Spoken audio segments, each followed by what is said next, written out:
Hello and welcome to today's webinar, Tips and Tricks to Launch Guided Math with Reagan Tunstall. My name's Brandy Brown and I'm the Director of Marketing here at Hand to Mind, and I'll be your moderator today. We're happy you've taken time out of your busy schedules to spend time with us.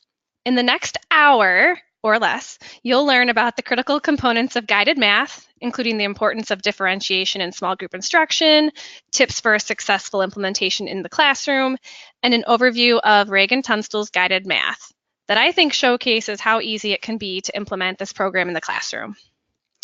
What you may not know is that by being here, you are being entered to win a guided math unit of your choice. So stay tuned as we'll do the drawing at the end, and you must be present to win. So more to come on the giveaway. I wanted to just do some quick housekeeping items so that you know how to use GoToMeeting. So first of all, if you're on right now and you can't hear me, you don't know what I'm saying, but there is an audio pane. If you're having issues with audio, you can switch from your computer to your phone by clicking the radio button. Sometimes it's easier to call in, sometimes it's easier to listen to through your computer. So there's two options there, but you are on mute.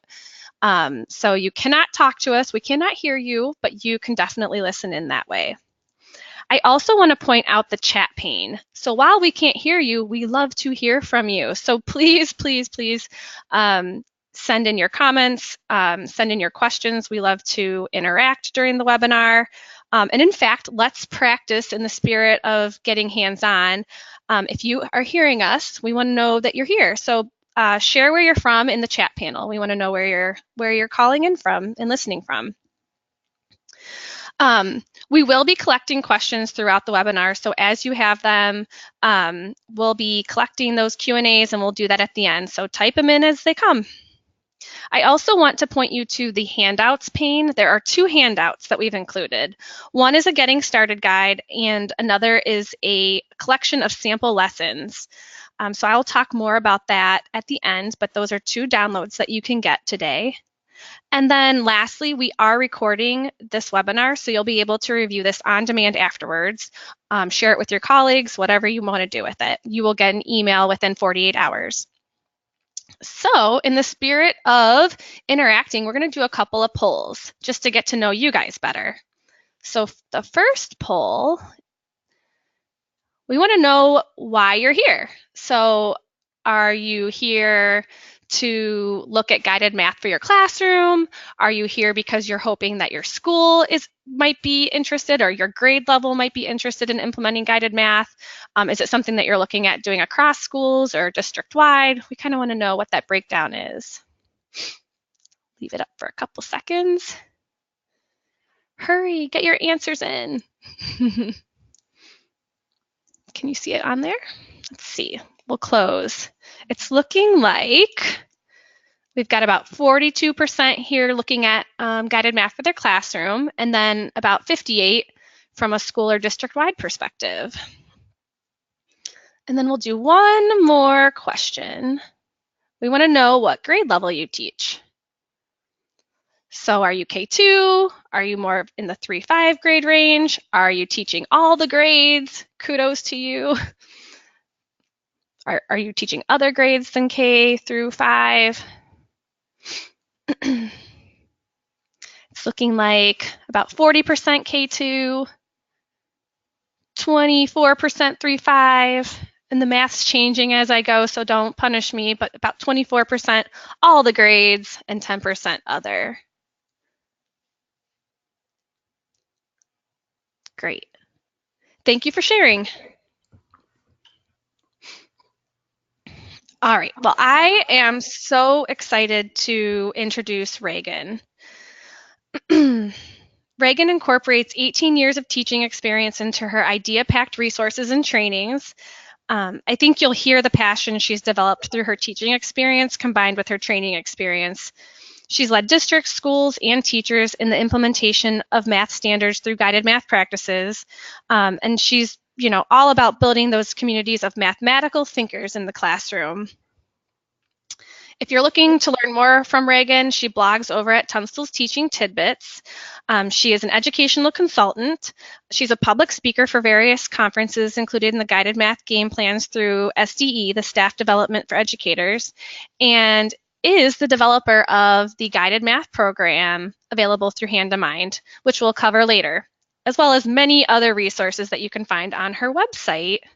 So with that, I am going to hand it over to Reagan. Reagan, take it away.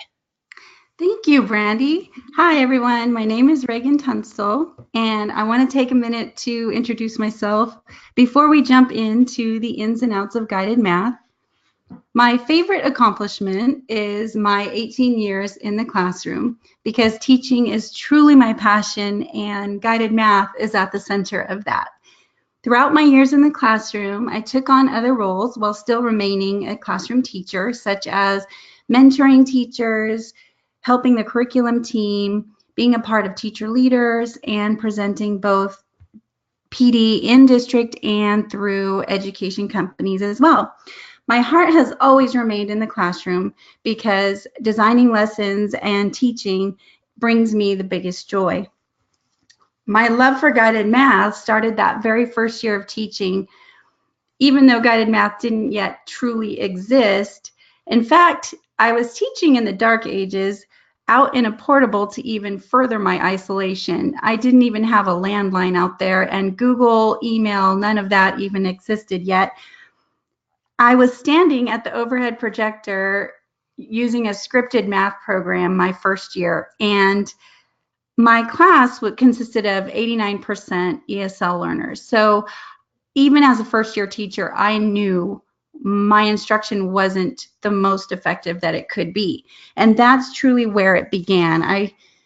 I began to seek out resources in the library, again, dark ages, and really, truly what I bring now is 18 years of that same research and seeking out articles, books, anything I could get my hands on, not only just reading those, but then taking that to my classroom and testing out those theories and methodologies with my students.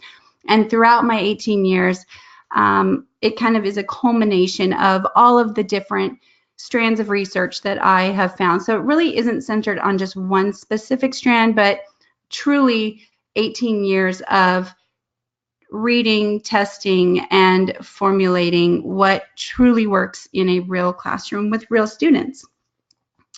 What we're going to learn in this webinar on guided math is that it's all about meeting student needs, which is why we also need to understand how students develop mathematically and the practices that we use to meet those developmental needs. So let's get started with what is guided math. Guided math is not a curriculum that we buy, but it is a structure that we put into play for our math block. The guided math structure allows teachers to meet with every student to support their unique learning needs. In guided math, there are 4 main components, and these components allow students to engage in standards-based learning opportunities where teacher focuses on a concept, strategy, or skill. And I always start with a snapshot of the small group table because as you can see right in front of you, you will know the strategies that your students are using to solve. You will know their strengths, you will know their areas of weakness, and you're right there to facilitate them and push them to mastery and beyond. Because the heart of guided math is having students in that small group setting, the small group table leads us to differentiate. It is targeted instruction that allows teacher to meet with students systematically in the small group setting. We can then meet individual needs regularly, and this pushes every student to grow and excel far beyond where they would have if they were a passive observer in a whole group lesson. Those whole group lessons, that traditional way of teaching math, really kind of targets that middle to middle high standard, and we kind of blanket out our information to the group, hoping that it's going to meet their instructional needs. And what's great about guided math is that we are in the math exploration with our students day in and day out. So we know for a fact that we are meeting their instructional needs. Small group instruction in guided math allows for reteach and reinforcing of the learning. It allows for expanding understanding and compacting of concepts. But really what this does is it places the student at the center of the learning. It's risk-free math exploration with teacher in close proximity. So rather than putting out our information to our class, hoping that they're gaining that knowledge, we can see right in front of us if there is a misconception or a reason to reach in there and change a strategy, perhaps reteach something quickly on the side. So we are absolutely facilitating our students moment by moment, and it doesn't take waiting for an assessment to see that mastery or to know their level of understanding because they're truly right in front of us.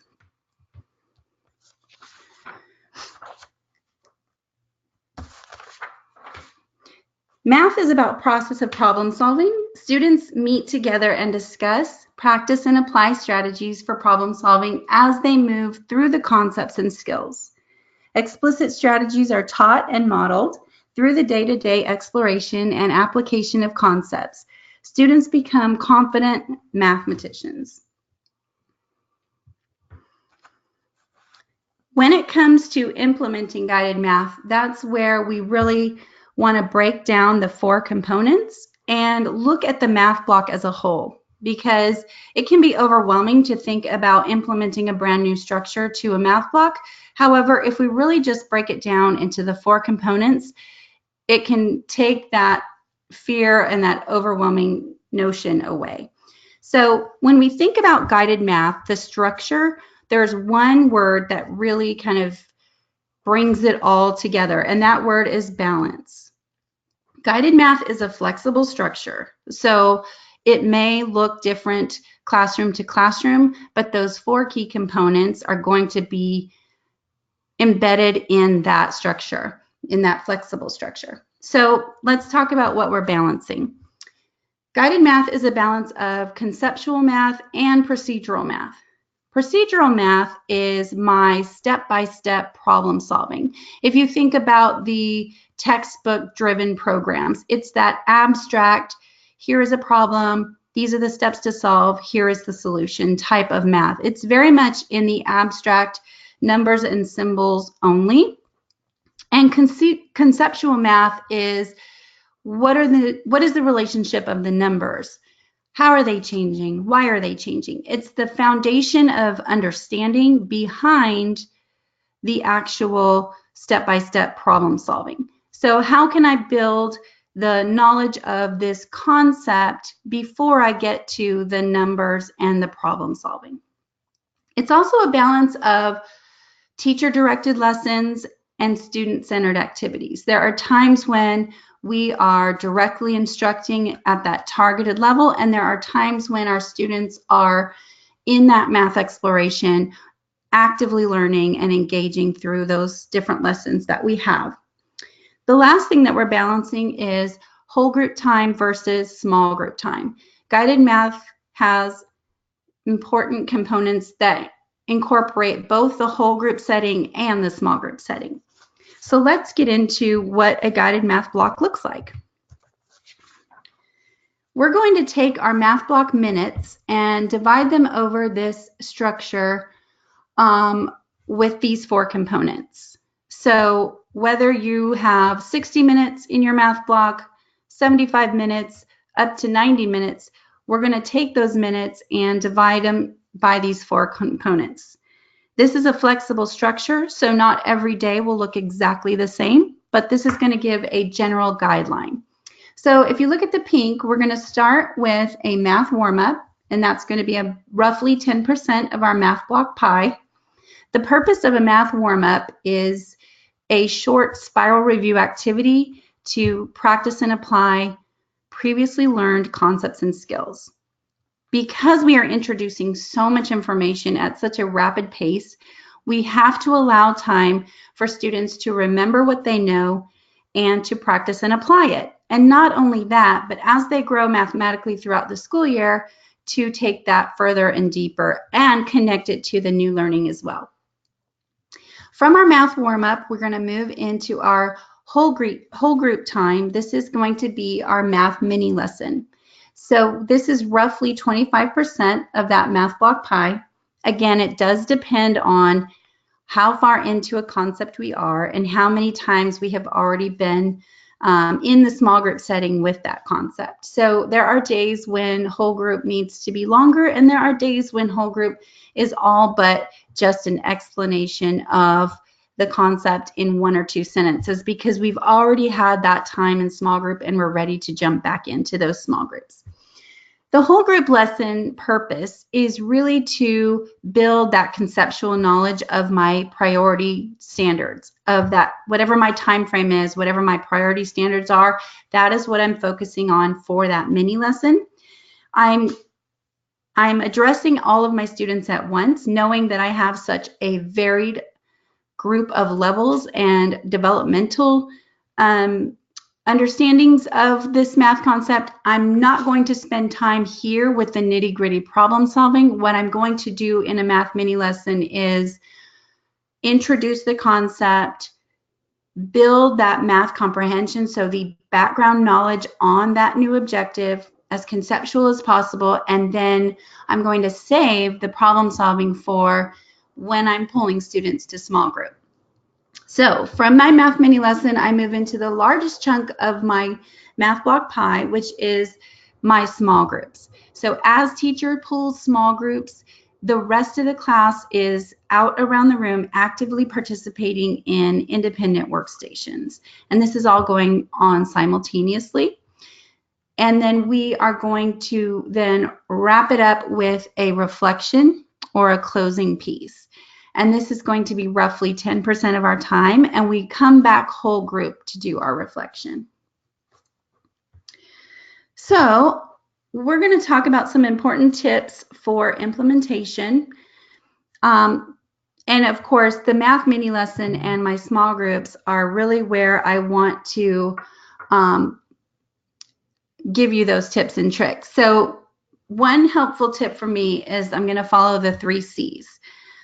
I'm going to connect the new learning, the new priority standards, to what we already know, what we have studied so far, and the world around us, just to add that engagement. And we want to know that math has a purpose in our real world. Next, I'm going to make my mini lesson and my small group lessons as concrete as possible. This is because in K through 5, my students are still developing mathematically. All of these new concepts that I'm introducing are still very new to their mathematical understanding. So I need to be sure to take them through that math continuum of concrete to representational to abstract.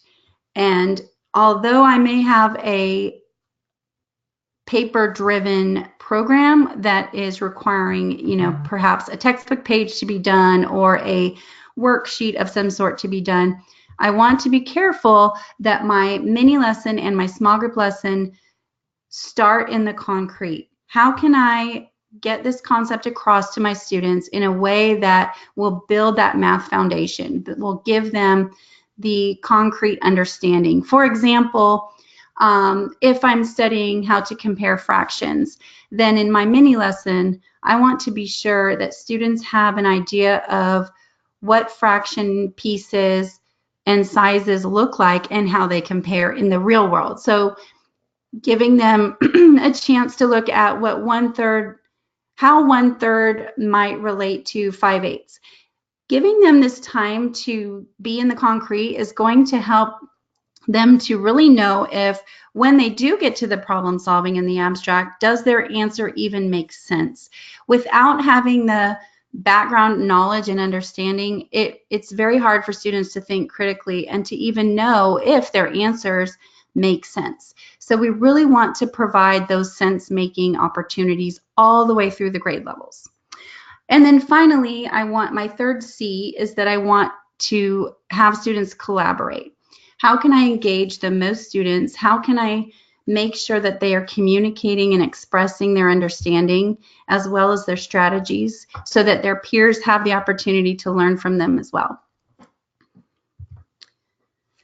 All right, so guided math it requires quite a bit of planning and preparation. And one of the biggest issues I had as a teacher struggling to use this format when it wasn't a well-known thing is that traditional math programs follow that whole group lesson method. And teachers have to spend so much time pulling the information out of those programs that they know is important and putting it into the guided math structure or way to teach. So they need to have enough information for what is my mini lesson going to be and what is my small group lesson going to be. And by the time we get to differentiation, we don't have enough time. There's not enough hours in the day. So what's great about the guided math program is that everything is ready to go and ready to teach, and it follows the 4 components of guided math. In a recent survey that we did for teachers using the guided math program, we asked how much did using guided math help your quality and or ease of teaching whole group and small group. And if we look at just the first 2 answers, we see we have 87% felt that it was a great deal of help or a lot of help. And if we include the third category, then we're up to 98%, I believe, there of guided math being a helpful tool in implementation of the small group and mini lesson. So, like Brendy said in the beginning, you are able to access a sample lesson for K up to 5 in your GoToWebinar little chat box thing. But what I'm going to do is walk us through a first grade guided math lesson together just to get a feel for those components. So we're going to be doing a first grade lesson from Unit 5, which is our geometry lesson. Our geometry unit. And our essential question here, oh goodness, it's hard to read, is that students will, I'll just paraphrase, that students will have a deeper understanding of larger shapes are comprised of smaller shapes. And this is truly building the backbone for fractions. So we're seeing larger shapes are composed of smaller parts. All right, so for our warm-up, we're going to do Toss It Tuesday. Now, K1 and 2, the kits each come with a poster of warm-up ideas that teacher can put in the classroom area where you would be doing warm-ups. And each day, teacher would kick off the lesson with one of these math warm-ups. So we're going to start with Toss It Tuesday. We're going to pick a target number. So we'll pick the number 10 for today. And students would be seated around the perimeter of the class rug. Teacher is going to be holding an object such as a stuffed animal or a bean bag and is going to kick off the lesson by saying an equation that equals that target number of 10. So, for example, 6 plus 4 equals 10. Then we'll toss the animal or the bean bag to another student around the rug who will also come up with a different equation that equals the target number, such as 11 minus 1 equals 10. We will continue this game until we have found all of the friends of 10, as I like to call them, or all of the equations or related facts for 10. From there, we're going to move into our math mini lesson. And our math mini lesson comes right under our essential question and lesson objective. And it's going to be roughly 25% of that math block pie. So for today's lesson, we're going to explore making bigger shapes out of smaller shapes, and we're going to do this in a game. So I'm going to show you the game. Maybe. Next slide, please. There it is. All right, so I would put this game under the document camera, and I would play this game teacher versus student. So there are actually 2 levels of difficulty on this game. And to begin, we would use a spinner right on the game board there, a clear overlay, and or you could also use a pencil and a paper clip. The purpose is that you are going to spin, and whatever pattern block the spinner lands on, I'm going to place that in the triangle game board below. The purpose is that I need to strategize so that I am able to lay the last piece in to win. Now, what this game actually does is it helps students to see that they can manipulate these shapes to take up the least amount of space as possible and to strategically leave space for their next piece. When you remove the spinner from this game, it actually becomes a much more strategic game. So first we learn to play just strictly with the spinner and get familiar with it, and then I can then take that spinner away and we can play it in a more strategic sense. So this is great because this game can be used for your mini lesson, which allows you to have students using that formal geometric language. Each time they spin, they share the name of the shape, and then they talk about how many parts they're covering for that shape and so on. But what's great is when you're done using this as a mini lesson, it can actually become a math center as well. So once I have finished my math mini lesson, I'm going to move down into the small group portion of my guided math block. And each small group lesson that we do also has tips on remediation, on level, and enrichment.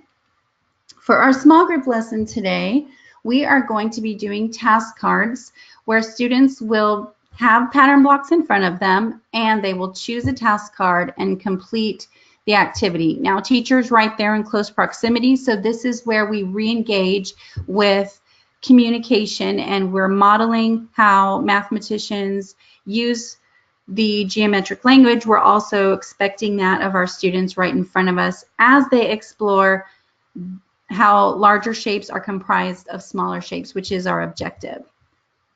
So here's an example of another task card that they might be doing. Place 4 squares together. What shapes can you make? So we can make a rectangle, but we can also make a square if we place those squares in a different way. So just exploring those different ways that shapes are comprised of other shapes. Our final component of the guided math block is our reflection or share. So we would pull our students back together in whole group once our small group and workstations time has ended, and we will do a reflection together. And here's a fun example of a reflection where you can do either a T-chart or a Venn diagram comparing 2 shapes together and just having students give you that information as you talk through it. All right, so hopefully that gives you a little peek into the guided math program. I just want to share that each kit contains 19 lessons, just like the one we did for first grade geometry. So you're going to get the teacher's guide, which has your 19 lessons, and then your 20th lesson being that unit assessment. Another great feature of the kit, of course, is that warm-ups poster for K-2, and in the 3rd through 5th kits, we do problem of the day instead of the warm-ups poster. You also will have the ready-to-teach cards for both your mini lessons. If there's a game or a math mat or whatever it is that you're using, the materials are in the kit, they're prepped, and they're ready to go. And then you also get the same thing for the small group lessons. And with multiples, knowing that you're going to have roughly 4 to 6 kids in front of you each time you're doing these lessons. All right, Brandy, I'm going to hand it back to you. Thank you. You're welcome. All right. So we do have, so when I told you guys to use the chat pane, it's actually the question pane. And if you add in questions, we can then kind of publish those out and share. So please feel free, if you have any specific questions, to put them into the question pane. But we'll get to those questions in just a minute, so feel free to put those in. First, of course, it's giveaway time. Yay! So we're going to randomly select one lucky winner to get their choice of a grade level guided math unit to try out. But to recap what Reagan said, what's included in each unit: 19 differentiated whole and small group lessons per unit. It includes all the Blackline masters and 1 unit assessment. So in the sample downloads, if a Blackline master goes with the lesson, you'll actually get a peek at what that looks like. It also includes a lot of card sets, up to 19 of these card sets per unit. And what's really nice is that they're packaged into labeled bags so that it's very easy to keep organized and grab and go as you're implementing your lesson in the classroom. So no printing, cutting, sorting. Just have to make sure the kiddos put them back together and put them in the right lesson bag. It also comes in this durable tote that's easy to stack if you have multiple units. We talked about K2, including the daily warm-up poster. And then, so from a unit perspective, that's about a month of instruction. And if you do the 9-unit bundle, that's an entire year of guided math instruction. So to pick our winner, I am going to have my friend Skylar here randomly select somebody. I feel like we need like some sort of drum roll or something, Reagan, right? Yay! All right. And we have Tina Dietrich. So Yay. we should have your email address from you registering, but we will contact you and find out what grade level and what unit you want. Oh, yay. Okay. We see you commenting. All right, perfect. Awesome. Okay, so I wanted to remind you about some of the resources that we have available. They are in the handout section. So first of all, we have the How to Launch Guided Math, the step-by-step guide. It's a nice recap of what Reagan just discussed. It's a downloadable tool from our website as well, but you can get it from the handout section. So I definitely take a look at that and kind of take a look at what that looks like in the first 30 days of implementing guided math. You have the sample lessons that you can download. If you go to our website and you go to each individual unit that's listed on our website, most of them have sample lessons either linked or in the images. So if you're looking for other samples or other lessons or other units, we can definitely get those for you, or they're already on the website. Another place to go, and we'll give you this in a minute, is social media sites. So specifically on both of our Facebooks, we have some videos linked that recently Reagan just did a different kind of focus for each guided math piece, unboxing each unit, so you guys could get a better look at what that looks like in person and through video, the powers of video to be able to bring that to life. So definitely take a look there. And we'll work on getting all of that posted at handtomind.com/guided math as well. So always a good place to look. So let's talk Q&A. So the first question that came in was from Catherine. So, and we talked about this a little bit beforehand, Reagan. So are the lessons tied to standards? And if so, where is that listed? Yes, they absolutely are standards based, and ETA Hand to Mind has a lesson correlation available as a link with the kits. And when you get your kit, on the booklet, teacher guide itself, it gives you the URL of where you can go get that lesson correlation. So, and you can also email me or Hand to Mind, and we can send you that URL if that's easier. Or if you need that before purchase. Yep. I'm thinking we'll post it to our website at handtomind.com/guided math as well, because that makes sense. We need to make sure we get that to you all. All right. So let me look through these questions. So do you use a specific form for anecdotal notes during the guided math groups? And then do you use that time to collect data on students? Absolutely, yes. I don't record data on every student every day. However, Yes, so I have a guided math binder and it has lots of different ways to take notes. One thing that I do recommend, because students are in close proximity, is to use a system that is not something they can really decipher. So being math, I like to use shapes. So I know what a triangle means, what a circle means, what a square means, such as meeting expectation, struggling, or exceeding, but they don't know what that code means. So they're not going to accidentally see that and know that their teacher thinks they are struggling. So I do take notes discreetly, and I do it daily, but not every single student every day, as that's not completely realistic. But having that guided math binder with you is definitely going to help with that. That's awesome. Good advice. Another question, this is a good one I've heard many times too. So how can guided math be implemented into a mandated math program? So when we've talked about that before, what's your recommendations if, there's a core curriculum already in place?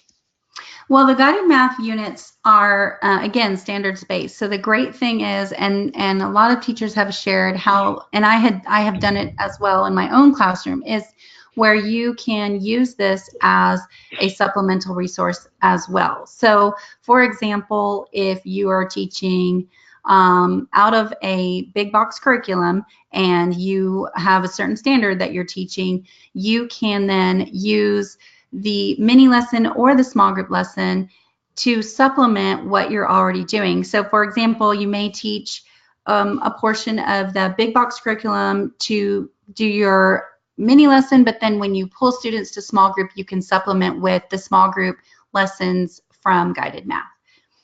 And that's why that alignment guide is so helpful. Awesome. All right, and then another one, do you see every student every day in small group?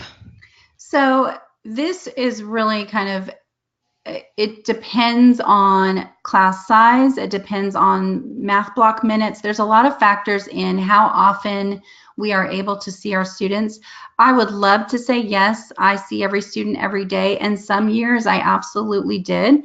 But the reality is, especially in 3 through 5 with more rigorous lessons and more time needed for those, you may be doing 1 to 2 to 3 rotations a day for 10 minutes, for 15 minutes, for 20 minutes. So as you go up through the grades, you're going to need more time, and it is absolutely okay to take that time and then to spread that over a few days. So you may see students twice a week, you may see them 3 times a week, and hopefully eventually we can get to the point of seeing them every day, but not every teacher is going to realistically be able to do that. Great.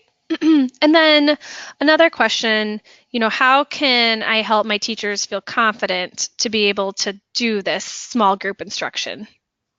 I think that, number one, support, which is why I put out the guided math launch guide. That's going to give you 20 days of lessons to get you launched. So from completely being in that whole group mentality to learning how to teach students to have stamina within stations, to teach students how to partner play, all of those little lessons that we need to do to set those expectations. But it takes it day by day by day, that launch guide. So using that launch guide as a support tool, as you're not alone doing this, and also, that the pressure of let's try to get 1 rotation going per day, and then we can work our way up to 2 rotations in a day, and just kind of taking it little by little as we become more comfortable with the structure.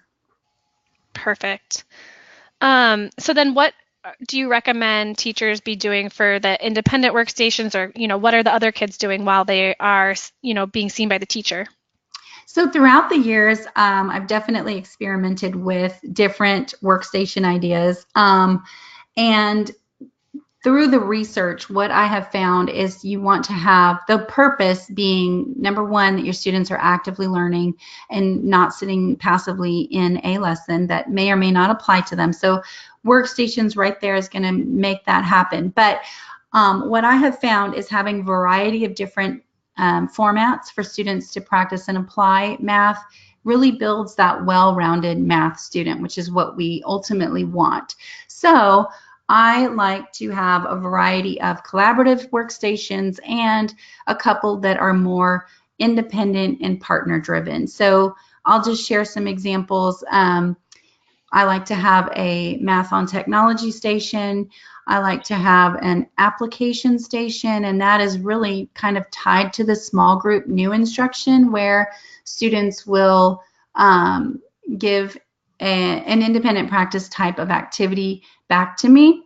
I also like to have the traditional hands-on math center, so a math game, a math partner, cards matching type of activity, any kind of conceptual game or hands-on tools such as a math center or versatiles.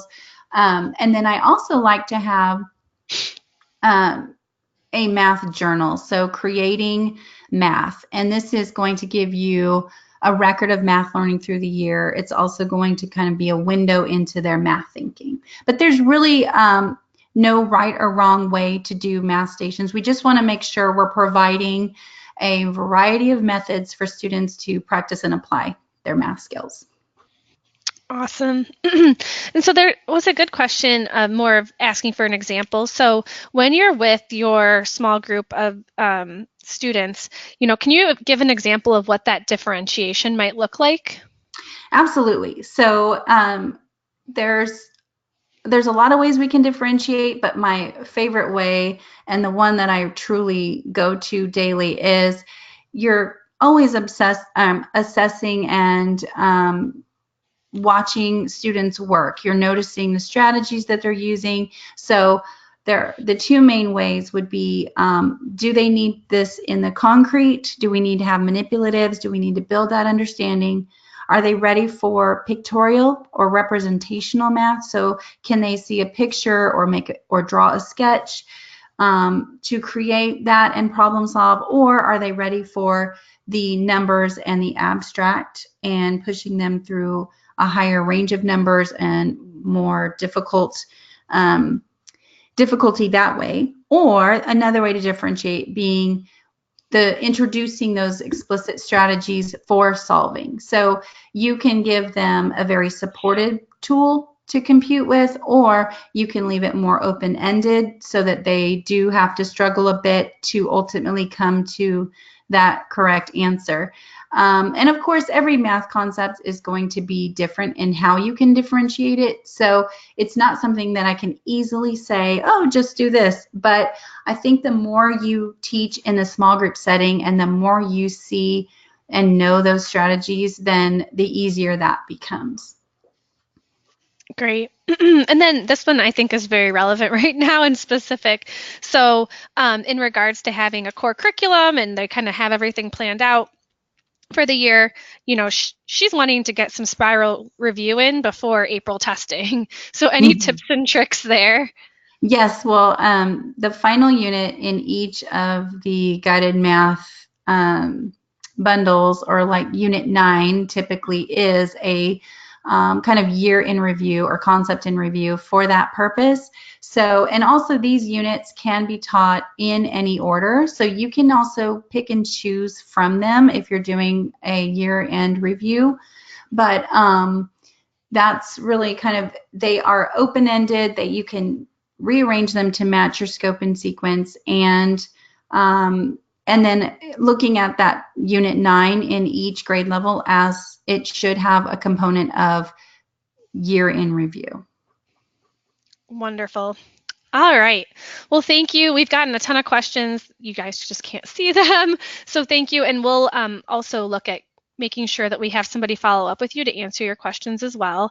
So in closing here, I just wanted to give you guys more information on how to connect with us, how to kind of see more of the resources that we've been talking about. So handtomind.com/guided math, and of course social media, as well as Reagan's website, Tunstall's Teaching Tidbits, and Reg Tunstall on social media.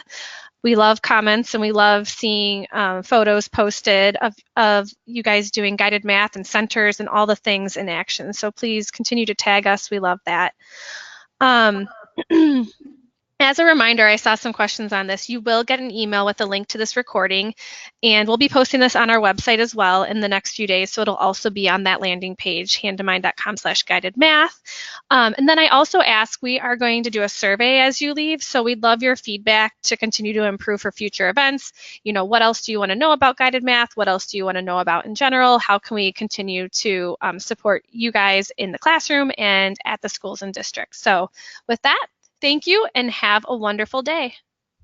Thank you.